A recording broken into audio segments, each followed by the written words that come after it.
In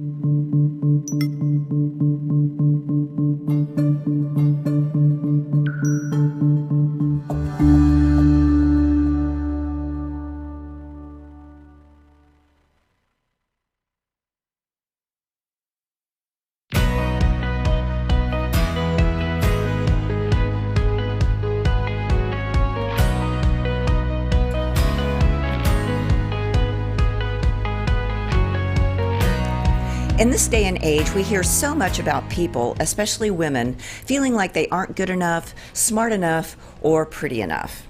Feelings of not being good enough can impact not only our professional work life, but our personal relationships as well. Knowing your core identity and consequently your place in the world around you can be life-changing, and it can help give you power you didn't know you had. My guest today has helped thousands of people discover their core identity and with it, the value in life they have coming to them.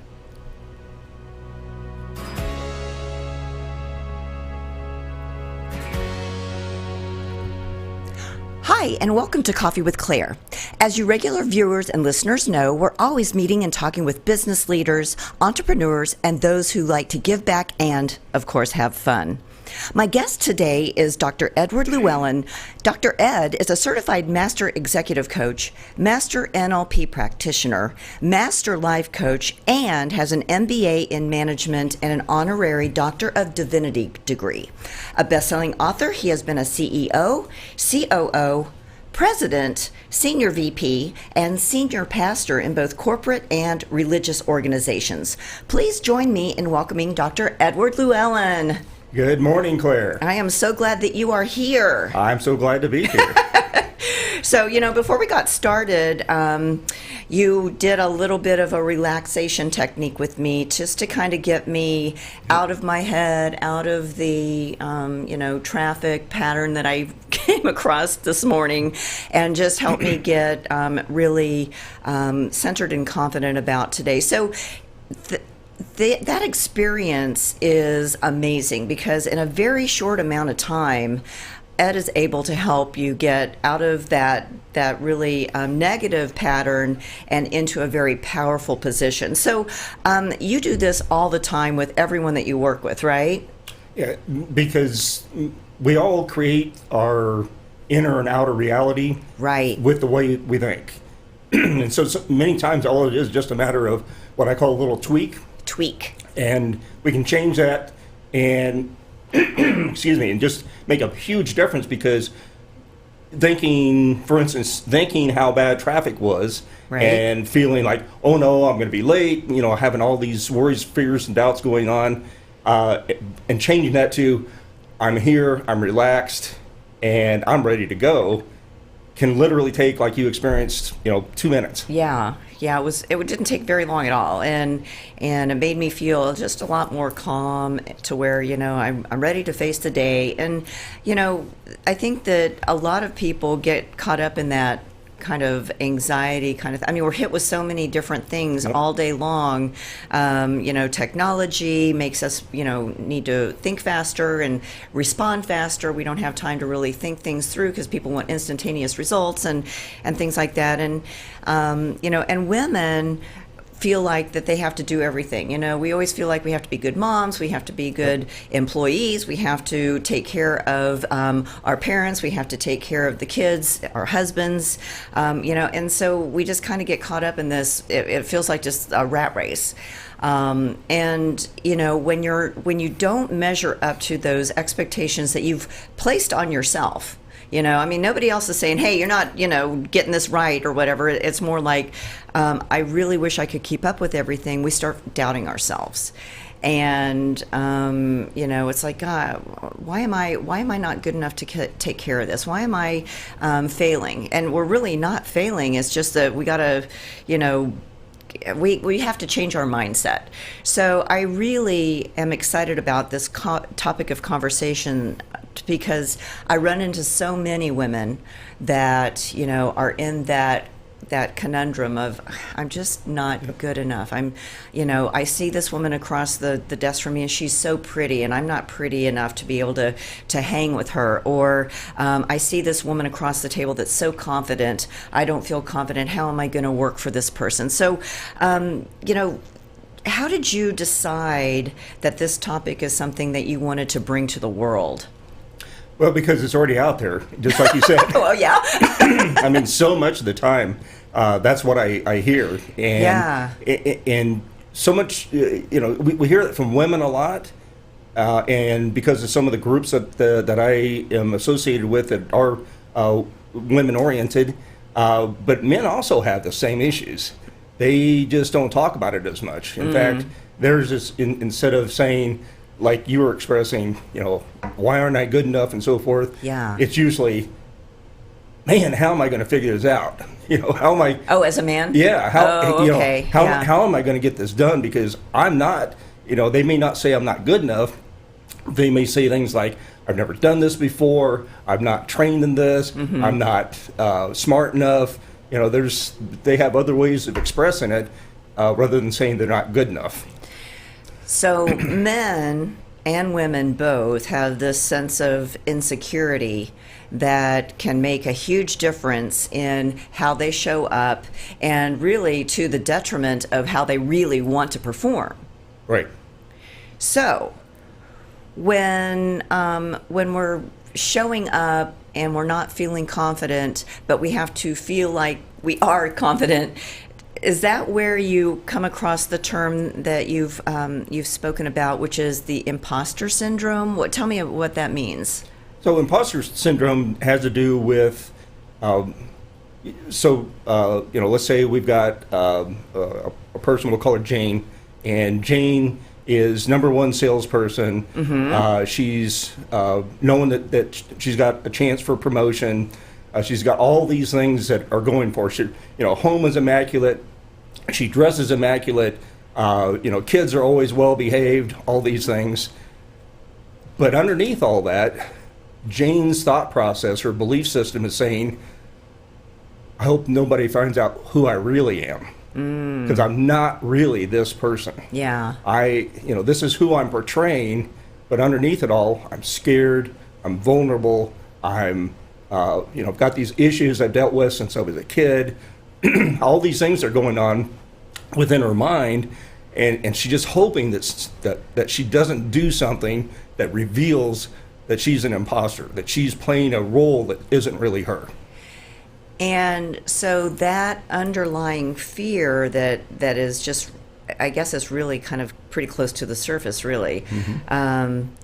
Does it ever, okay, she's got this perfect, scenario going on outwardly. What does it take for that veneer to break? Not very much. And it's usually self-imposed. Excuse me. Usually what happens is she slips and she makes a mistake, and then all of a sudden, in her mind, her whole world comes tumbling down.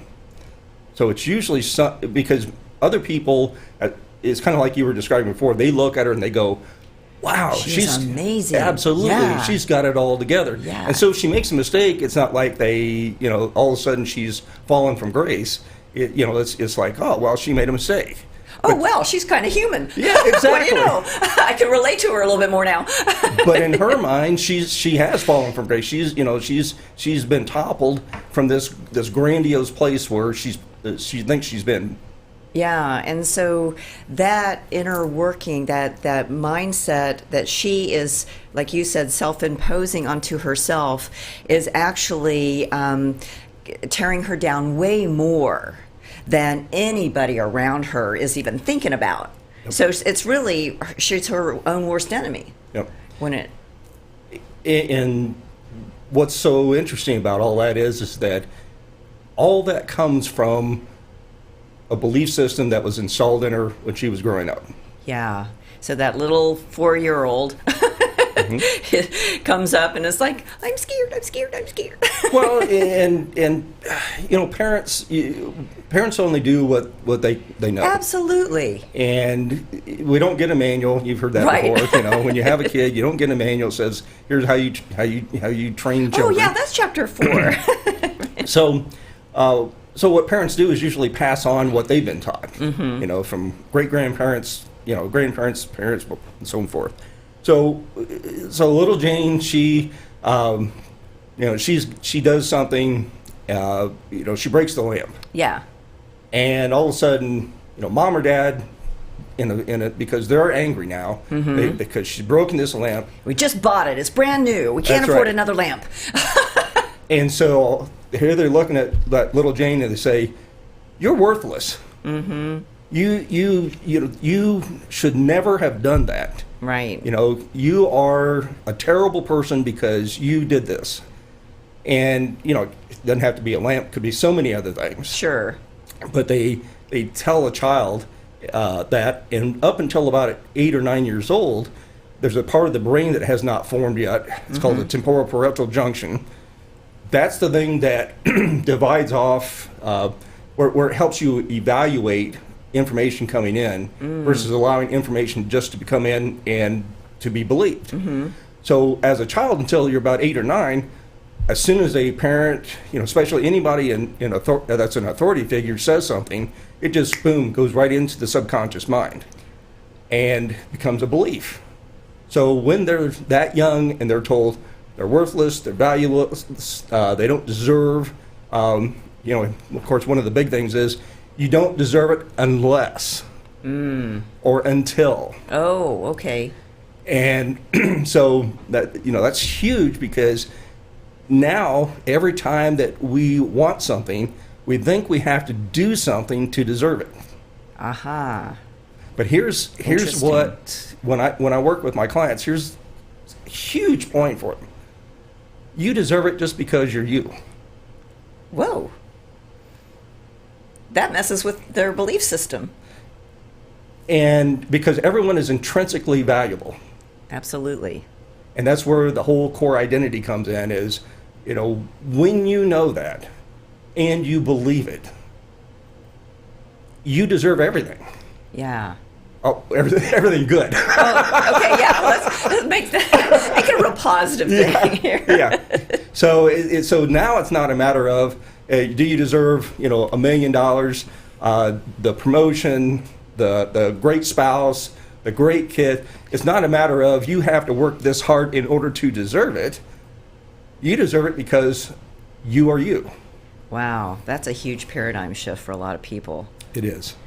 And you've worked with some really powerful people. I mean, you've worked with people that, especially women, that are a part of Barron's Top 100, Yep. and executives of huge organizations, and some who even own their own financial advisory practices.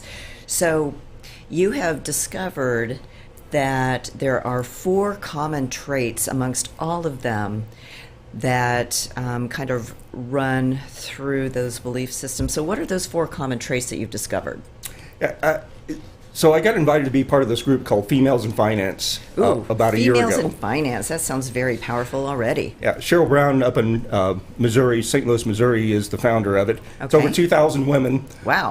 that are in this organization, and I'm one of the, what they call MAN, M-A-N, so it's a Male Ally Network. Oh, MAM, got it. Yeah. I like it. And so before I got associated with it, I wanted to do some research. So I Of looked course you did. That's what you do. I looked into this website called Investment News. Okay. And I found women that are part of Barron's Top 100, which is a very elite group of people. So I reached out to them by LinkedIn. Okay. And asked to interview. Of course, some didn't reply, some turned me down, but about 10 said yes. Okay. And so as I interviewed them, I wanted to find out, how did they become so successful? What were some of the bridges that they had to build in order to get to where they were. Excuse me. So here are the 4 things.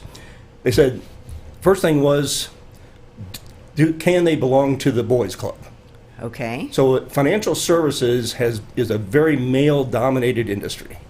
All the training, all the advertising, everything is directed towards male advisors and towards male investors. Oh, interesting. So females in finance is trying to redirect that. So because by next year, women will own 67% of all private wealth here in the United States. Wow. So, and they want to do business with women advisors. So there's a big push to make a change. So these women told me they first of all, they doubted themselves being able to play in this game with the boys. The second thing was they said they had to work several times harder in order to prove themselves. So here they are, let's say the male counterpart, spends, 10 hours a day working, they'd spend 15. They said they had to know all the answers. They didn't want to ever be in a setting where they were asked a question by their broker or a fellow financial advisor and not know the answer because they felt like that would take away from their credibility. Okay. And then lastly, they felt like they had to divest themselves of their emotions so they could be more male-like as they dealt within the industry and with investors. Wow. So they had to prepare twice as much. At least. At least. They had to feel confident enough to be in a man's world, and they had to start thinking differently than they are programmed. And here's the interesting thing. To the person, they told me it took them 10 years to get over those 4 issues. Wow. That's a long time. It is. And so as I've worked with them, yeah, I have created a process where I can help them get over those within 30 days. Rather than 10 years. Rather than 10 years. That's amazing. It is. And so are you working strictly with those folks, or do you have a diverse population of people that you work with as well? Yeah, I mean, yes. Okay. The short answer, Claire, is yes. So, I think sometimes, and I have experienced this myself, it's like, what's the difference between feeling good about yourself and arrogance? Because I don't want to come across like, it's my way or hit the highway and all that stuff. But at the same time, I do want to project that I'm confident because I have earned the right. I know my stuff. I've got this down. So how can you help me get through that difference? Well, the difference comes back to the core identity, which I'm sure we'll talk about here. But when a person is, let me back up. Arrogance is usually a sign of weakness. So it's usually a person who is weak. They're vulnerable. They know they're vulnerable, and so they're putting on this facade so that somebody doesn't run over them. Yeah. A person who's really confident is able to sit there and, if someone challenges them, they don't have a problem with that because, okay, well, let's talk about it. Yeah, okay, I see the difference. Yeah, and it's really a different energy. Yep. So yeah, let's get into the core identity thing. So how do people learn about their core identity?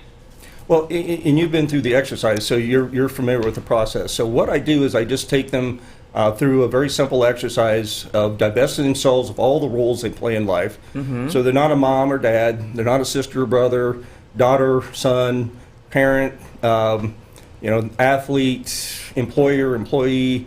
They have absolutely no roles. And it's always amazing to me when I ask them then to describe themselves with 4 to 6 one-word adjectives, how they kind of go. And I actually brought mine. Because it's a mind shift because I'd say 99.9% of the clients I work with don't know who they are in their core identity. Yeah, it's a really powerful exercise because it does make you get out of all of these, I don't know, I guess the word you use is identities, and just kind of figure out who am I inside. And so mine were empathy, happy, fun, insatiable curiosity, excitement, and health. And when I thought of these, it was like, oh, yeah, they don't have any labels to it. They're just me. And so let's also educate the audience on the power of knowing core identities. Okay. Let's talk about roles first. Sure. So when you're always living in roles, roles are meant to be flexible, fluid. So let's say one of the most important roles that people usually play is that of a parent. Yes. But it's always changing. Absolutely. From the time that the wife finds out that she's pregnant, that changes everything, boom, right then and there. It's born, it's a year old, blah, blah, grows up. Constant change. That's a role that is, you'll never find stability in, because you can't treat a 18-year-old the same as you do a 1-year-old. Right. So your job is the same way, constantly changing. So when people live in those things, they believe that's who they are. For instance, I've spoken to quite a few of the groups in the Dallas Metroplex that are the in transition groups. Mm-hmm. And because they've associated who they are with their job so much, when they lose that, they go into depression. They, have thoughts of suicide. They, because the job didn't go away. The person was told to go away. Yeah. And that's very disempowering. Right. It can cause a lot of trauma to a person. So just the opposite happens when you know your core identity, because guess what? What? No one can ever fire you from being you. I like that. You can never, no one can ever say you're a bad you. Yeah. Because you're you. Yeah. And when you know who that person is, that's a source of stability that you'll not find anyplace else. Right. And so just like you've told me before, using yours, you've used it in a number of ways so that you can see it shortcuts a lot of the decision-making process, because when someone in your life either matches or doesn't match, you can tell whether they're a good fit for who you are. Right. Yeah. Because if it doesn't fit in these things that I've identified with myself, then it's not a good fit. Yeah. And it just why waste my time on it? It's just not worth it anymore. So, well, Ed, I know that there's so much more that we could talk about. We'll have to have you come back and continue our conversation. But let the audience know how they can get a hold of you and find out more about you, your company, and what you do and how you can help them. Sure. So the website is trans-think.com. My email is ed@trans-think.com. My phone number is 972-900-9207. So those are 3 ways that you can get in touch with me and find out more. Well, thank you so much, Dr. Ed, for being here again with Coffee with Claire. We always enjoy having you here. And thanks to our listeners and our viewers. Be sure to like us on Facebook and follow us on Twitter, Instagram, and LinkedIn. See you next time on Coffee with Claire. Bye-bye. Thanks for tuning in to this week's episode of Coffee with Claire. To learn more about today's guests, visit their website or find them on Facebook. To learn more about me, Claire Billingsley, follow me on LinkedIn or visit my website at coffeewithclaire.tv. And to hear more episodes of Coffee with Claire, subscribe, rate, and review the show on your favorite podcast and social media platforms.